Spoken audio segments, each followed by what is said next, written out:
Sou José Luiz Quadros de Magalhães, professor da PUC, do UFMG. Aqui na PUC eu leciono Direito Constitucional, Direitos Humanos, Teoria do Estado, na graduação, no mestrado e doutorado. Fiz meu mestrado e doutorado em Direito Constitucional na UFMG e hoje eu coordeno a rede pelo constitucionalismo democrático latino-americano, que é a região sudeste, que é uma rede que pensa aí uma nova Constituição, uma nova realidade social, política para a América Latina. Eu sou Ana Carolina, sou estudante do 7º período de Serviço Social, faço parte da atual chapa do DEA de Serviço Social também, e sou militante do movimento estudantil de Serviço Social e do movimento feminista. Eu sou Diego Oliveira, tenho 23 anos, sou estudante do curso de Ciências Econômicas da PUC Minas, campus Coração Eucarístico. Sou estagiário do setor de planejamento econômico de uma indústria alimentícia e sou monitor de macroeconomia 1 do meu curso. Eu sou a Tainá Nogueira, aluna da Comunicação Social e sou atual representante do Diretório Central dos Estudantes e sou militante do Levante Popular da Juventude. Eu sou Andreia dos Santos, sou professora no Departamento de Ciências Sociais, dou aula no curso de Ciências Sociais, minha graduação é em Sociologia, pela Universidade Federal de Juiz de Fora e mestrado e doutorado em Sociologia pela Universidade Federal de Minas Gerais. Pois é, estamos aqui para discutir o momento político que a gente está vivendo no Brasil, que é muito complicado. No dia 17 de abril, naquele domingo triste, revelou-se para todos os brasileiros, para boa parte do mundo, um Congresso Nacional com um perfil muito ruim. Ali, na justificativa dos votos, a gente via que boa parte dos deputados não sabiam o que é uma república, não sabiam nem o que eles estavam fazendo ali. Votavam em nome dos seus filhos, seus pais, amigos, parentes, revelando o que efetivamente eles pensam do mandato. Isso vem confirmar, ou vai seguido de vários outros fatos, que vem confirmando uma crise institucional muito grave para o nosso país. E essa crise institucional ela vai atingindo todos os poderes. A gente vê, de repente, uma investigação seletiva da Polícia Federal, uma ação seletiva também do Poder Judiciário, que condena alguns políticos de um partido político, não condena outros, pessoas até com muito mais provas, etc. E a autorização de um processo de impeachment contra a Presidenta da República, presidenta essa que não tem nenhum processo em curso, enquanto ali vários deputados, quase 60% dos deputados, respondem processos criminais. Isso tudo acontecendo no ano eleitoral. Em outubro desse ano nós teremos eleições municipais. E eleições municipais, o que acontece na cidade, pode repercutir no Brasil. Eleições essas que são atípicas. Talvez o que a gente vai vendo, as pessoas estão cansadas dos mesmos nomes, dos mesmos partidos políticos e os resultados podem ser surpreendentes. E ao mesmo tempo nos indagamos como fazer com que os jovens se interessem e participem cada vez mais dos movimentos sociais que acredito ser uma solução para a gente construir alguma coisa diferente no nosso país. E a gente está aqui para discutir isso. E eu queria, a partir desses tópicos, ouvir vocês, o que está acontecendo, o que vocês pensam aí das perspectivas, e principalmente desse governo que está aí, que desaprovado por boa parte da população, quais são as alternativas que se apresentam no horizonte, e principalmente a importância dessas eleições municipais. Bem, de antemão, é sempre bom lembrar que as eleições municipais são um termômetro para a gente entender o que está acontecendo em nível federal, não é mesmo? Quando a gente pega para analisar as prefeituras em sentido estrito, você percebe que elas cometem os mesmos erros que são cometidos em âmbitos estaduais e âmbitos federais. A gastança pública é desmensurada no Brasil. A gente não tem o hábito de criar um orçamento público de longo prazo. O Brasil vive esse problema historicamente. Historicamente, a gente tem recorrentemente esses problemas no setor público, no governo. A construção do Estado, ela só é possível quando pautada no quesito de educação. Isso é bem evidente quando a gente pega para analisar casos específicos como a Coreia do Sul, que a partir de 1960 era um país extremamente pobre, mas quando investiu em educação, passou a crescer consistentemente no longo prazo. Voltando ao tópico do impeachment, acredito eu que a presidenta tenha sido impeachmentada pela completa ineficiência dentro do cargo público, pela falta de governabilidade que ela demonstrou, principalmente no segundo mandato, onde ela cometeu novamente os mesmos erros advindos do primeiro mandato, que era aumentar o setor público no momento em que a arrecadação estava deprimida. Pois é, Diego. Mas aí a gente tem uma questão interessante que eu queria ouvir também as outros participantes, né, sobre isso, que é o processo de impeachment. A gente não vive num sistema parlamentarista, não é mesmo? Então a gente não pode afastar um governo porque a gente não está gostando com o governo ou a gente não concorda com a política econômica do governo. Só pode afastar esse governo no sistema presidencial se a governante tiver cometido um crime de responsabilidade. Ou seja, é um processo que tem tem que caracterizar o crime, né? O que vocês acham assim disso aí que o Diego colocou para a gente, a sua opinião?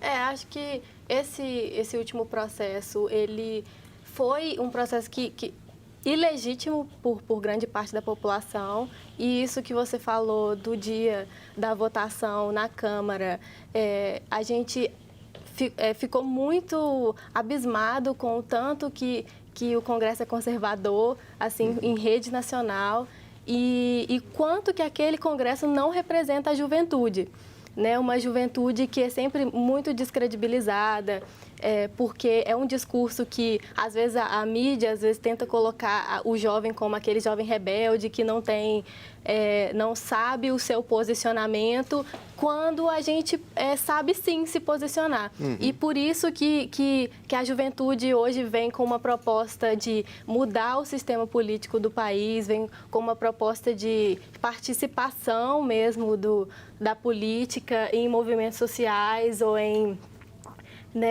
outras formas de participação que a gente possa ser ouvido. Então, assim, quando a gente se coloca enquanto jovem, é um momento em que a nossa identidade ali a gente está se descobrindo, mas que a gente tem que pautar as coisas que a gente quer, né? O jovem trazendo isso para a discussão municipal. O jovem precisa de mobilidade urbana, então o jovem vai exigir a mobilidade urbana. São questões importantes, né? E aí, Carol, pois o que você acha aí? Esse Congresso te representa? Então, eu acredito, né, pelas minhas convicções políticas, de que foi um processo legítimo também, concordo com muito com o que a Tainá falou. Eu acho que o meio da gente conseguir isso é ir para a rua. Não tem outro meio da gente fazer mudança e de construir essa identidade do jovem, seja ela independente de qual partido que for, não indo para a rua e não se identificando com algum movimento social, seja ele estudantil ou, enfim, né? Eu acho que a forma que nós temos de mudar todo esse conceito do jovem e do jovem na política é indo para a rua e participando desses espaços, né? Criando a nossa identidade através desses espaços nos movimentos sociais. Professora Andréia, e aí? Pois é, a gente aqui dando voz à juventude, né, a gente começa a perceber o quanto que os meninos, como eu gosto de chamar, eles têm muito a dizer.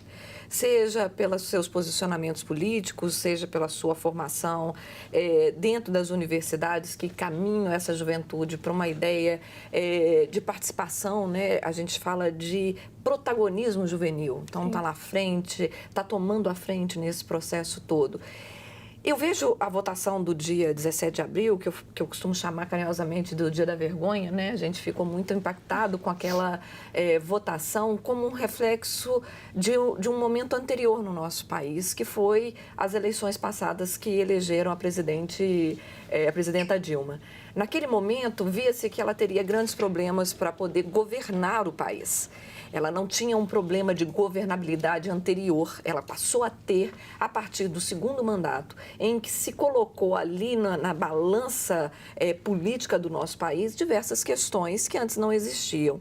Inclusive, colocou um peso econômico que também antes não existia. Até outro dia não havia problema em projetos sociais, em expansão da máquina pública e em questionamentos que antes não existiam. Mas aquela eleição, o segundo mandato dela, coloca a Dilma numa situação, né, a presidenta, numa situação muito delicada. Dessa falta de governabilidade por um Congresso muito conservador, muito pouco afeito a ouvir e dar voz e vez a essa juventude. De um lado, a ideia agora é de uma exclusão dessa juventude e dos movimentos sociais como um todo. Né? Como participar, como intervir num processo em curso que polarizou o país de norte a sul, rasga o país de norte a sul, em correntes políticas, né, e partidárias, e que coloca em xeque toda a nossa condução institucional. Né? Como que nós vamos reconstruir o país. Então, nós estamos voltando agora a um ciclo. Se antes o governo pautava o que vinha para as prefeituras, havia um certo conchavo político, como a gente chama, agora essas eleições municipais estão em xeque. Então, nós vamos ter que pensar em quem votar, não é só para prefeito, é quem é que vai nos representar ali no dia a dia, na vereança do município, né? Sim. Quem são essas pessoas? Porque não basta ser jovem. Há muitos jovens que são conservadores. Nós tivemos exemplos bem recentes agora de jovens deputados votando em nome da honestidade quando o pai recentemente está preso por corrupção. Então, não é uma questão só de juventude, é uma questão de posicionamento e de uma reconstrução dentro dessa lógica de eleição. Como é que nós vamos votar, então, nessas eleições municipais, né? O que pensar dessas eleições que estão chegando aí quando a gente já tem um reflexo de um Congresso conservador? Acho que o nosso papel é muito de mobilizar os jovens que estão aí para a gente discutir. Acho que a discussão é o mais importante nesse momento. Discutir as eleições, discutir uma reforma do sistema político que não nos representa, discutir uma nova maneira de se fazer política, discutir todos esses aspectos e, assim, levar os jovens para se educarem mesmo politicamente e a não criminalizarem esse movimento político, que é o que vai mudar o país no futuro. E aí, o que vocês acham disso? Eu acho que a superficialidade, né, dessas discussões é muito importante, porque a gente tem muito nas redes sociais essa discussão muito superficial. Eu acho isso, acho aquilo, mas com poucas palavras, sem aprofundar. E a gente precisa desocultar, entender o processo que está acontecendo aí, né? E eu acho que muito desse ativismo de sofá, né, de você estar lá digitando e eu não concordo com isso ou aquilo, isso mobiliza de certa forma, mas não é o suficiente. Eu acho que, assim, a universidade, através dos DAs, do DCE, ela tem um papel muito fundamental de formar e de trazer esses jovens para a política, porque eu acho que é dentro desse meio da universidade que você tem contato, é claro que fora também, mas é um início de você ter um contato grande com a política e de se interessar por isso também. Porque se você não se interessa, você vai ser governado e vai você vai ser governado por aquilo que não te representa, por aquilo que você não acredita. Então, eu acho que a universidade tem um papel eu não gosto de política, não quero saber de política, não me diz respeito, né? Exato. E aí, Sem sombra de dúvidas, os avanços que a gente teve a partir de 2010 e principalmente 2013, com as movimentações de manifestação de rua, trouxeram algum avanço no campo político brasileiro. Mas eu ainda acredito que a base dos nossos problemas é a educação. O brasileiro ainda tem uma base educacional muito pobre. E isso está evidente quando a gente analisa o nosso cenário político. Na Câmara dos Deputados, 513 deputados, cerca de 53 deles têm envolvimento em algum tipo de caso na Justiça. 53%, 53%. Né? E quando você fala no Senado, 81 deputados, o número sobe para 56%, 56%, dos caras que estão lá, justamente, os senadores que estão lá nos representando. Ou seja, é um descaso com a coisa pública que pessoas que estejam envolvidas em corrupção, em sistemas de corrupção, estejam lá onde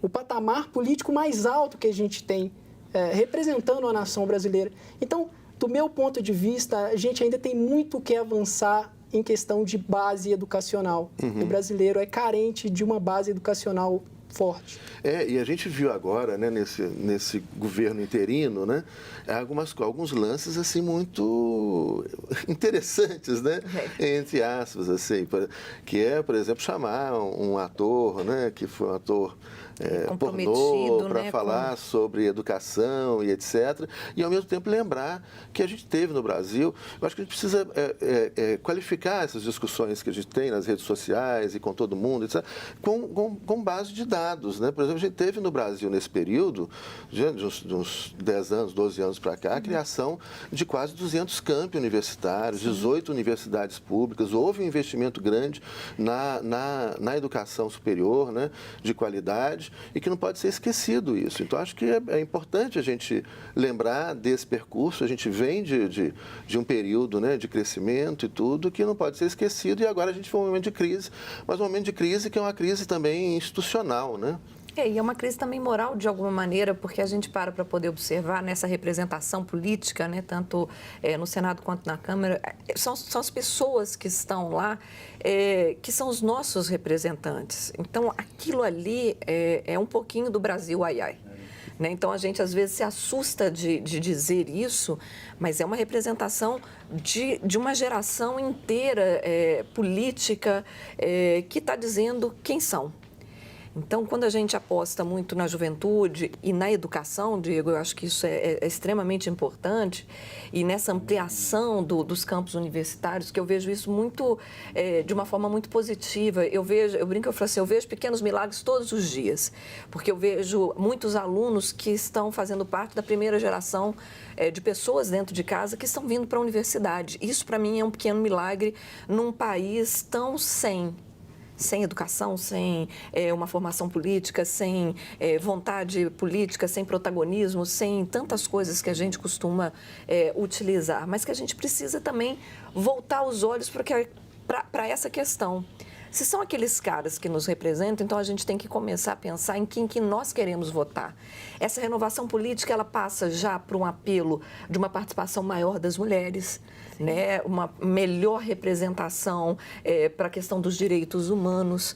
E aí eu estou englobando a questão da raça, muitas questões de gêneros que estão pipocando nos debates hoje de uma forma muito ampla. E isso é uma ampliação também das garantias de direitos e deveres dentro da nossa sociedade que a gente precisa olhar e colocar no Congresso, colocar na Câmara dos Vereadores, colocar no Senado outras pessoas, não os filhos daqueles, mas outras pessoas, né, que elas possam também pleitear cargos públicos e mudar a lógica partidária nesse país. Mudar por uma reforma política que nós precisamos dela mais do que nunca. Se nós sairmos ilesos dessa crise institucional, que eu acho pouco provável, sem uma reforma política, nós não fizemos nada pelo país, nada, e nós não estamos gritando por isso. Essa reforma política, ela tem que vir já. É para ontem. Né? Ela foi sabotada dentro da Câmara dos Deputados, sabotada porque havia uma série de discussões, haviam 3 projetos. Não se discutiu nenhum dos 3 e votou o que se quis e ninguém falou nada. Essas coisas também tem que ter um trombone para a gente assoprar. Né? Então, tem que botar a boca nesse trombone para a gente poder mostrar que a juventude se compromete também com o futuro do país, com o agora e com o que vai vir depois. Pois é, André, e aí é um risco importante da gente lembrar, quer dizer, fundamental é a reforma política. Óbvio que esse Congresso Nacional não vai fazer a reforma política. Não, esse que está indo. Então a gente precisa voltar a discutir aquela tese que a Dilma levantou em 2013, de uma constituinte exclusiva, temática, para fazer a reforma política, elegendo uma outra Assembleia com outro tipo de representação. Sim. Então que leve em consideração, por exemplo, 50% de mulheres, né, de negros, LGBT, indígenas, quilombolas, enfim, onde toda a sociedade esteja representada. Como foi a Constituinte de 88, com uma ampla participação de diversos segmentos. Para muito além dos partidos políticos. Né? A gente precisa pensar também em outro Congresso que não seja só esse político partidário, mas que tenha esse tipo de representação assegurada. Né? E isso vem pela reforma política. Agora, eu acho que o perigo é a gente fazer uma reforma política agora, nesse atual contexto, com mídia concentrada, com essa legislação que está aí, né? A gente precisa, para fazer uma reforma política, de colocar as pessoas ainda mais nas ruas. Né? Para a gente falar um poder constituinte, soberano, as pessoas precisam estar mobilizadas, muito mobilizadas. Senão, do jeito que as coisas estão e com esse Congresso que está aí, e com essa mídia que está aí, nós vamos ter uma reforma que vai fazer com que a gente ande ainda mais para trás, né? Desculpa, Tainá, porque assim eu fico com medo desse conservadorismo todo ser pauta para mais anos de eleição, né? Não, a gente tem que manter as pessoas nas ruas e conscientes, né? Porque também essa discussão da polarização não vai acrescentar. Não adianta a gente ter apenas 2 projetos e ser um ou outro. A gente tem que conscientizar essas pessoas para a gente criar novas formas mesmo e conseguir abarcar todo mundo, todo possível dentro dessa reforma. É a questão que você colocou importante, né, da diversidade das micro-revoluções diárias, né? Eu acho que essa atenção à diversidade, essas pautas de diversidade, elas são fundamentais. Daí que a eleição municipal, ela não é menos importante, talvez seja até mais importante. Hoje a gente está caminhando para o final e eu queria, então, ouvir vocês assim, uma fala final, né? Pode começar, Carol, falando assim, o que você pensa aí disso tudo e qual é o recado que você quer deixar para o telespectador? Eu acho que a palavra que define o jovem hoje na política é resistência. Então, eu acho que é papel nosso de estar resistindo a isso e de estar buscando a representatividade desses microgrupos, porque eu acho que nós vamos caminhar dessa forma para uma sociedade mais humana, para uma sociedade que está realmente defendendo os direitos humanos, e não essa sociedade excludente, essa sociedade que exclui o diferente, né? Então, eu acho que você buscar a questão de gênero, de raça e discutir isso, eu acho que... E buscar representatividade nisso, eu acho que isso é fundamental para a gente. Legal demais. Diego, deixa aí sua mensagem. É lógico que, do ponto de vista que vocês explicitaram, a reforma política é a mãe de todas as reformas. Isso é o que se discute hoje no cenário político brasileiro. Mas a gente tem também outras reformas que são necessárias, que estão aí no livrinho de reformas necessárias no Brasil para poder revolucionar a coisa toda. Tem a reforma tributária, tem a reforma previdenciária. O jovem tem que se informar mais e saber de onde está vindo as informações. Hoje a gente acompanha nas redes sociais que as informações elas pipocam de todos os lados, mas ninguém tem certeza do que é verdade e do que é mentira. Então, eu acredito que a mudança na política brasileira, ela parte desse princípio de saber se informar. Então, eu acho que assim, a gente tem que... nesse momento de retrocesso, a gente tem que se revoltar. A gente tem que usar essa energia da juventude para se revoltar e saber que vão ser anos difíceis para nós, né? Anos de cortes na educação e anos de muito tensionamento para que a gente vá sem debater, sem discutir, sem rejeitar as propostas que virão. E a gente não pode fazer isso, a gente tem que ser contra aos retrocessos que irão nos atingir, a gente tem que se manter mobilizado, tem que ir para as ruas, tem que movimentar nossos amigos, as rodas de conversa, movimentar a nossa universidade, os espaços de socialização, para que a gente consiga realmente mostrar nossa força para derrubar o golpe mesmo que está em curso no país. Isso aí. André?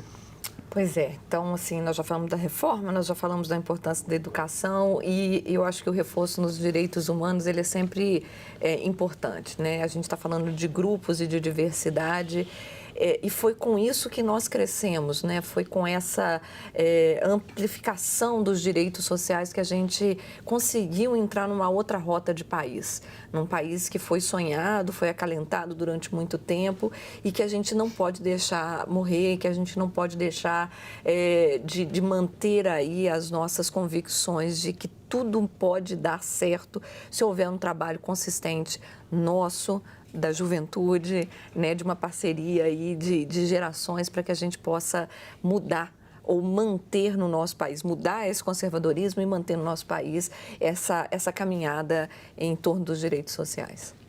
Pois é, gente. Fica então aí o recado nosso, né? Nós temos também participar, a gente precisa participar intensamente, discutir, criar espaço de discussão permanentemente e desconfiar, né? Essa lógica que a gente está vivendo, essa lógica binária, né? Do bem contra o mal, do certo e errado, né? Do partido A e B, aquelas petralha e coxinha, isso tudo é uma bobagem que divide a nossa sociedade, divide as pessoas e impede as pessoas de pensarem, de discutirem, e a gente precisa com muita calma, né? Com muita racionalidade, menos fígado, né? E mais cérebro, mais razão, procurar entender todo esse processo complexo que está acontecendo no Brasil e no mundo, né? A crise ela é global e buscarmos alternativas, e eu acredito muito nessas alternativas que foram colocadas aqui, dessas micro-revoluções diárias, né? Nós todos somos importantes na transformação na nossa cidade, do país e do mundo inteiro, mas começa por esses espaços diários. Muito obrigado.